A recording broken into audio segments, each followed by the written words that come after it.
Don't ruin your life. Never let yourself be abducted or forcibly isolated. This advice applies mainly to women, but it can also apply to men. If someone attempts to force you into a vehicle or building, or tries to forcibly detain you when you're already inside an apartment, house, or office, or tries to take you to a remote area, you must obey one absolute rule.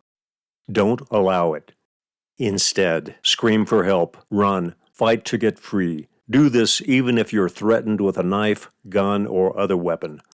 If you're actually seized, immediately do anything and everything possible to break free and escape.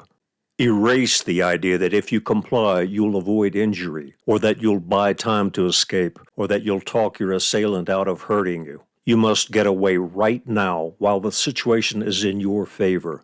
If you don't resist immediately and furiously, then your attacker will control events. He'll harm you in his preferred location, at his preferred time, and probably when you're too damaged and/or restrained to resist.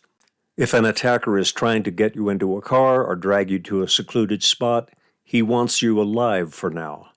Furthermore, if you're being threatened with a gun or knife, he knows that the sound of a gun or a reflexive scream from your being cut will attract attention.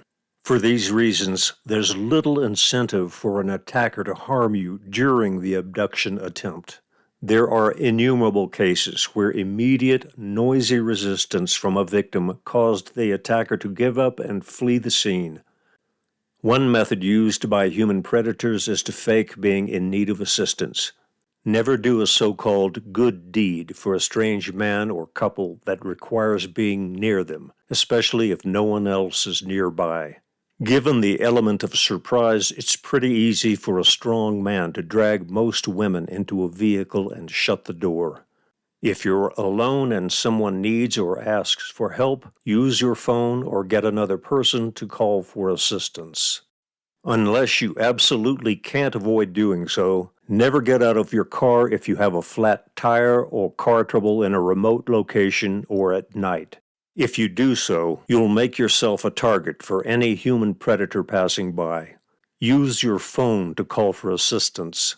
If your phone doesn't have reception, probably the best solution is to watch for a big rig truck coming along from either direction and flag it down. Then ask the driver to call for help.